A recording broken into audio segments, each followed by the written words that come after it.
All right, so let's talk about seeing the ball. What can you do to see the baseball better? We're not gonna be talking about different ways to improve your hand-eye coordination in this video or anything like that. We've got other videos that'll help you out with improving your hand-eye coordination, but what I wanna talk about today is when it's actually game day, when you step in the batter's box, how can you see the baseball better? Because I've been there before. There's a lot of times when, for whatever reason, you just feel like you're not seeing it well that day, and I think that these tips are really gonna help you out. So the first tip I have for seeing the ball better is find out where the ball is actually coming from in the first place.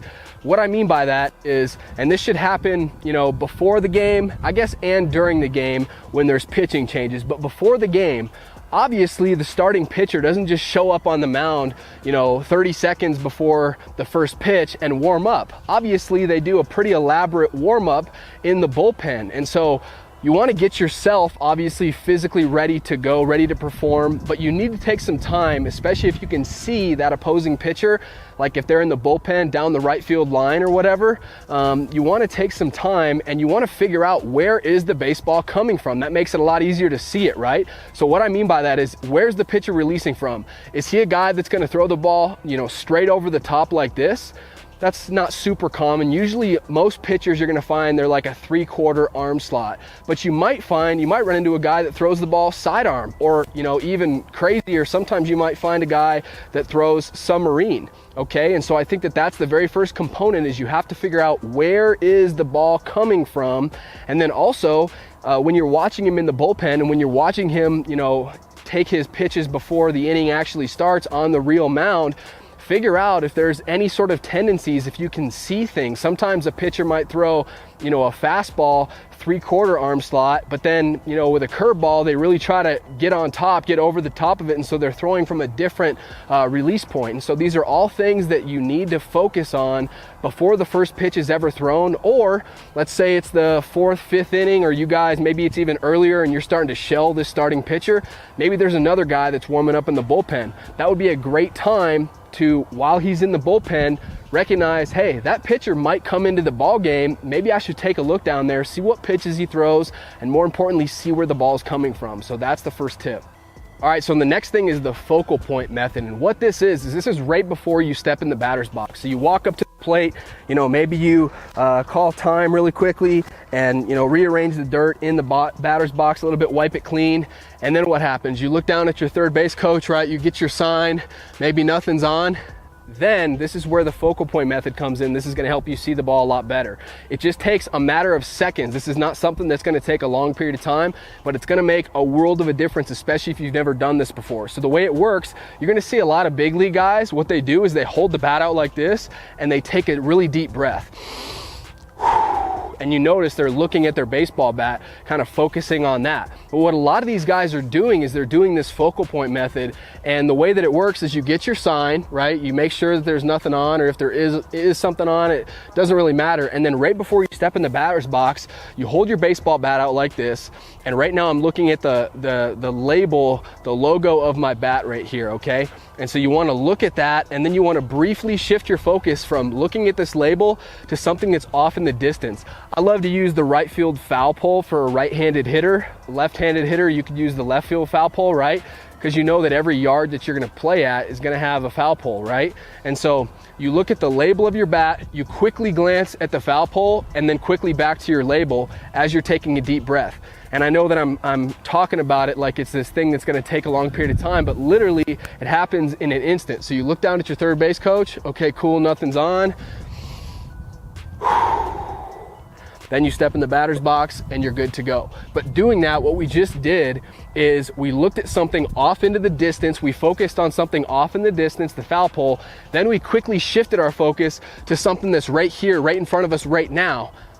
And what do you do when you're hitting? You're looking at the baseball out of his release point, something that's off in the distance, and then all of a sudden it's right here, right now. And so I think that that's a great way to kind of wake your eyes up, make sure they're refreshed, make sure your eyes are locked in. Do it before every single pitch. You're going to notice a big time difference. So the next thing, after we do that focal point method, the next thing when we actually step into the batter's box, right, is you want to make sure when you turn towards the pitcher, you want to make sure that both eyes are on the baseball. Okay, a lot of the times what you see is you see hitters who kind of just, they think they have both eyes on the baseball, but really their head is almost cocked like this, tilted like this. And if you close your front eye, your lead eye, so for a right-handed hitter, your left eye, if you close your eye and you can see the bridge of your nose, it tells you that you're not truly turning your head all the way and seeing the ball with both eyes. And it's very, very difficult to hit, obviously, and to pick up what pitch is coming out of the hand and the location if with your back eye here, you're looking through the bridge of your nose. Plus, I mean, do we walk around like this? It's very difficult if your head is cocked, if your head is tilted, to see. That's not the way our eyes work best. Our eyes work best when they're flat, right? And so I encourage you, whatever it takes when you step into the batter's box, make sure that both eyes are on the pitcher, okay? And make sure your eyes are flat. You don't want your head cocked like this.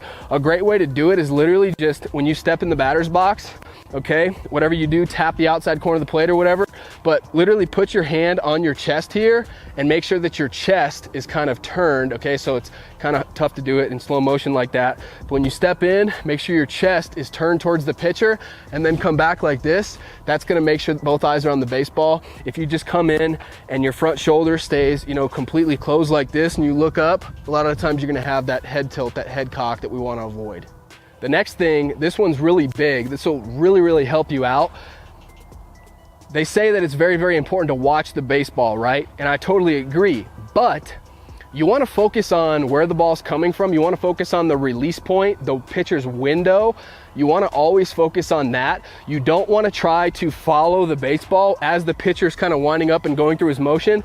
You don't want to follow like the circle, the arm path of the ball, because it's too much for your eyes to track. It just happens so fast. Pitchers are exploding towards the plate.